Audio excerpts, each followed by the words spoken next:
केदारनाथ महादेव का धाम सदियों से हिंदुओं का महत्वपूर्ण धार्मिक स्थल रहा है। मंदाकिनी और सरस्वती नदियों के संगम पर केदार घाटी में स्थित यह प्राचीन मंदिर 2500 वर्षों के इतिहास के साथ 12 ज्योतिर्लिंग में से एक है। आइए आज हम आपको केदारनाथ धाम के निर्माण के बारे में बताते हैं।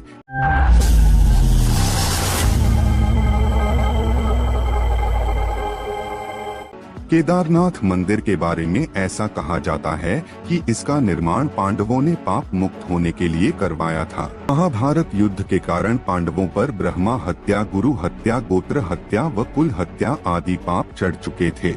पांडवों ने इसका उपाय श्री कृष्ण से पूछा तो श्री कृष्ण इस पर बोले कि तुम्हें पाप मुक्त केवल भोलेनाथ ही कर सकते हैं। यह बात सुनकर सभी पांडव काशी नगरी की ओर चले गए, लेकिन महादेव को पांडवों के आने की सूचना पहले ही मिल गई।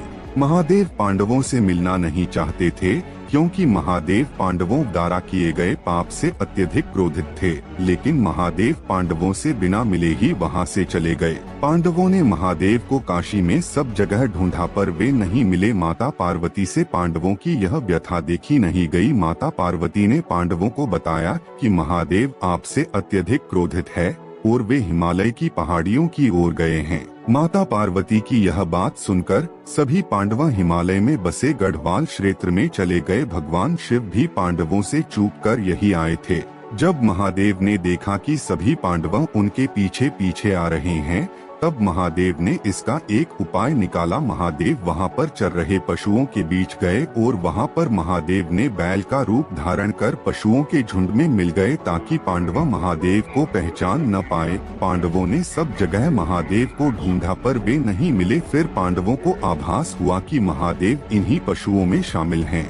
ऐसा आभास होते ही भीम ने अपना विशाल रूप धरा और अपने दोनों पैरों को पहाड़ी के दोनों सिरों पर टिकाया। भीम के विशाल रूप को देखकर सभी पशु भयभीत होकर भीम के दोनों पैरों के नीचे से होकर निकल गए, लेकिन एक बैल अपनी जगह पर स्थिर खड़ा रहा। उसके बाद भीम समझ गया कि यही बैल महादेव हैं। महादेव को भी पता चल गया कि भीम ने उन्हें पहचान लिया है।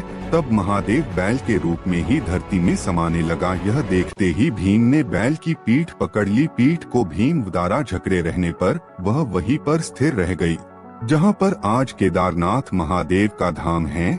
लेकिन बैल के अन्य 4 भाग उत्तराखंड के अन्य 4 स्थानों पर निकले। आज उन्हीं 4 स्थानों अन्य केदार भी हैं, जैसे शिव की बैल रूपी मुंह रुद्रनाथ में, भुजाएं डुंगनाथ में, नाभि मध्यमहेश्वर में और जटाएं कल्पेश्वर में प्रकट हुई। ये सब मिलाकर पंच केदार के नाम से जाना जाता है। बैल के 4 अंग अन्य स्थानों पर प्रकट होने से पांडव महादेव की महिमा समझ गए और पांडवों ने 5 जगह शिवलिंग की स्थापना कर वहां पर मंदिर बनवाया। इससे महादेव पांडवों से प्रसन्न होकर उन्हें पाप मुक्त कर दिया। इसके बाद भी केदारनाथ मंदिर अनेक परिस्थितियों से गुजरता रहा।